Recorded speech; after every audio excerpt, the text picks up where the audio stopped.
Right, I'm here with a man.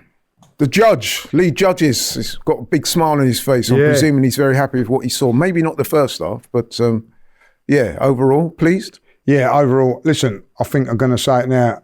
If you was to write a script of how you want it to go tonight, that's how you wanted it to go. Go 1-0 down, struggling. I bet you weren't saying that when we went. No. Do you know what? I felt if you really look at that first half as you can say it was bad and whatever. They had one chance in the first minute, didn't create anything else.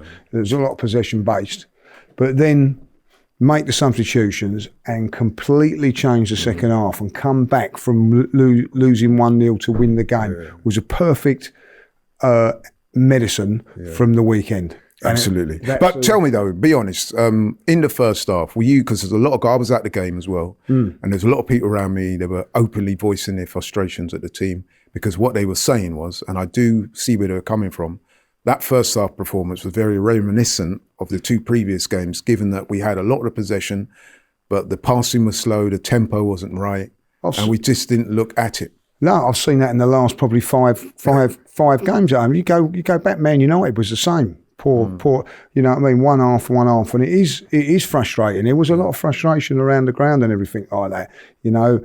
So that's why I'm saying it was so important to have that second half as we did, because people were getting they were getting frustrated. You know, it was slow, it was predictable, it was, you know, passionless. If you go from that point there, chalk and cheese in the second half. When we scored that second goal, when everybody said, why can't we start off like that? Why can't we start off like that? That's what people were saying, like, you know. But listen, do you think that Palace scoring so early kind of puts us on the back foot a little bit? When I say on the back foot, we had the ball, but shook our confidence a bit. No, I don't think it did. I think that we just carried on doing our own sort of stuff. But it become what was really interesting about tonight. It was like there was no extra time, so you had 45 minutes to sort it out, like, you know. And I think like that's why the substitutions are a little bit quicker than normal. And listen, that's a very good point. Yeah, and you know, and the thing is with Mikel, listen, people are not arguing, but we're having discussions around half time and all that. It's a little bit easier for Crystal Palace because they have got no Champions League football, no Europe, so they can play their strongest side, you know, because they don't have as many. When are we going to rest the players? And that's what he done. He done it, to be honest, forget about the first goal. Say if that goal doesn't go in, because a mistake from Kivior, you go in at half-time, makes a substitution, bang, bang, bang, everybody will be going, what a perfect day, perfect day. But once you make that mistake, it was a lot harder. But listen, fantastic. I'd rather talk about the positives. Yeah, let's talk about it. I just got to ask you, though, because I've asked a few people, the substitution at half-time, it's not something that Arteta would do normally, make substitutions that early. I mean, I know he did take off Jorginho a couple of weeks ago, that because he's on a yellow card and make a substitution. But normally, he's not a manager that's given to making substitutions so early in the game. But I'm sure, like me, you give him credit for that, yeah? 100%. And I think that, as I just said, like, you know, because they've only got 45 minutes and it's penalties, I think, like, you know, normal circumstances, you might have waited 10 minutes and all that, like, you know. Yeah. But Bosch, he done it straight away. And you have to say, he's got it spot on. The two substitutions were really good. I felt, if I'd be really honest about it, took a little bit of a liberty with our back four. When you look at... Explain. Well, you know what I mean, Partey at right back, Tierney, who hasn't played for that, Kivior and Timber, who's not played central defence all season. You know what I mean? I think maybe like he could have played a central defender, probably Saliba. Yeah. Again, he's had a choice today at right back. You know what I mean? Like, you know, for me, like Timber right back, Tierney left back. So, you know, how do you think Tierney did today, by the way? I thought he done really, really well. I think it was a really unbelievable performance considering he hadn't played for so long. I thought he was really, really good, solid, defended very, very well. Again, hopefully it's just cramped towards the end.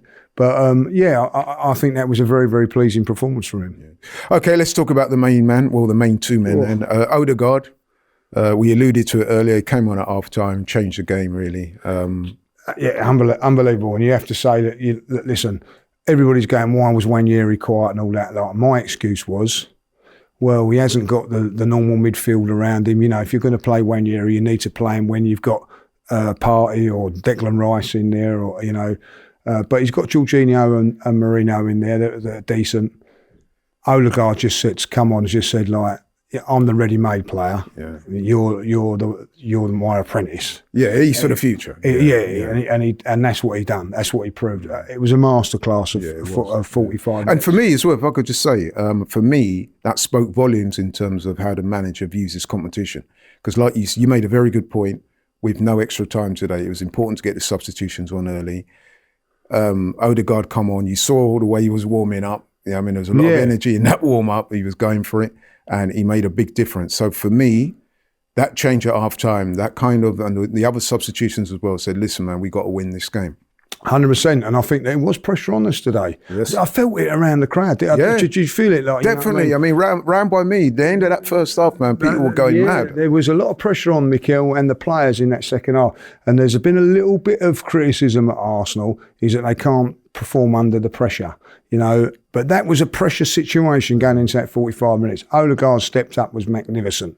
I think the last few games he's just tired a little bit because of injury. We've all been there. If you play football, you know that your adrenaline gets you through 3 or 4 games, and then you have that wall. You've got to get over that wall and go again. And I think that, you know, that was it today.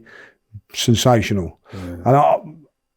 And then I'm thinking to myself, can we win this game without bringing Saka on? That was my thing. Like, can he do it? Like, because I thought Sterling done okay today. Looked sharp in the first half, but when Saka comes on,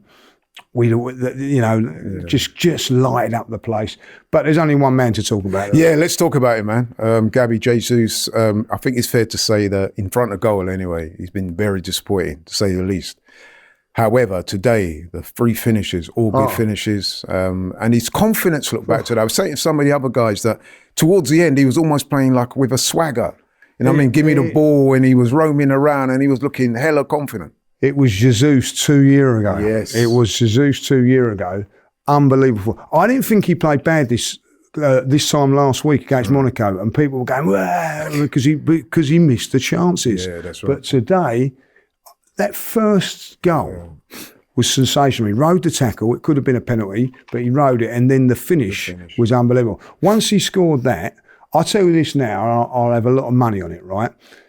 If those goals were reversed, right, and that one-on-one was his first chance, I wouldn't have been as confident that he scored it. But once he'd scored the first and the second, and he's through now on goal with 35 yards to run, I had no doubt in my mind he was going to smash it into the back. You know what? That is such a good point, because when you sat in the ground and you see him pick up the ball for that third one, we was already pretty much cheering already. Yeah. We knew he was going to score. I knew he was going to score. And that is what confidence does for you. And that is what it is. Yeah. And when you look at confidence and you think like, wow, professional footballer, like to get to where you have, you've got to have a bit of swagger, you've got to have a bit, but it just shows you even at that level, you lose a bit of confidence, that's with the football team as well as individually, that's what can happen.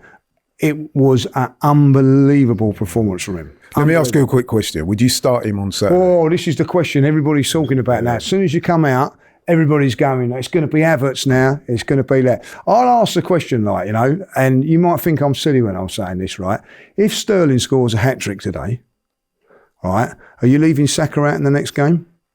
That's a very good question. You're not going to, probably wouldn't. But then has Havertz done what Saka's done? Exactly right. You know what I mean? So when you're saying to a player you're being rested, it's a difficult thing to do. I'm glad he's given it, but you know what? He's done today what we want. Everything you want him to do, exactly. We want the manager to have those decisions, and I'm sure the manager himself wants to have those difficult decisions, right? Well, I'm guaranteeing now Havertz is not going to sleep tonight. Havertz is going to be worried about his position. Yeah. Mikel's going to be scratching his head about 4 o'clock this morning, thinking, "What am I going to do?"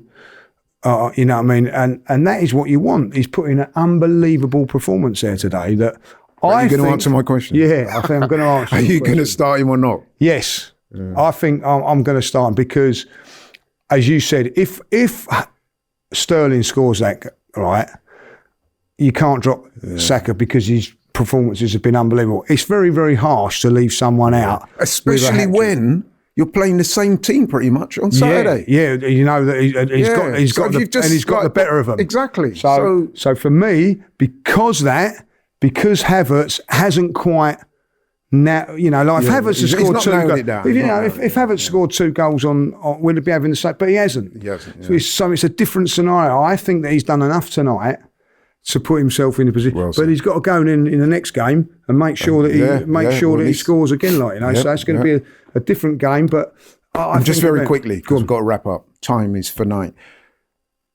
Next round, semi-final.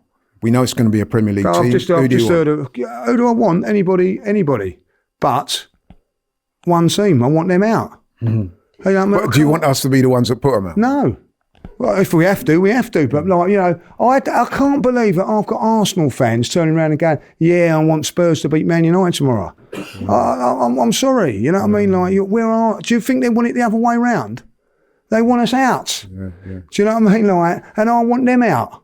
And that's nothing personal. It's just the reality of being an Arsenal fan. I don't want Spurs. And then what happens if they get a spoony win against us or whatever? No, thank you very much. I like if we have to play them, we have to play. But I'll be sitting Thursday night, 8:00, wanting Man United to win that game. Now listen, I probably won't even watch it, and I won't cheer on Man United. And if Man United score, I won't cheer their goals and whatever. But I can't stand Man United.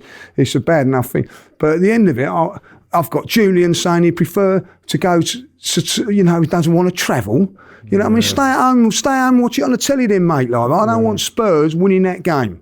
And that's it. And it's nothing. And Spurs fans would be exactly the same, not wanting us to win that game. They'd be going, glory, come on, United. So I want Man United to win tomorrow. Who do I want after that? I'm going to say, if it's Man United, Liverpool, or Newcastle, I'll take the journey up Newcastle. Yeah, why not? We owe them one. We have a night up in Newcastle. Yeah, we owe them one as well. Yeah, but listen, mate, thank you. Well said. The judge is back. Well thank you. Nice.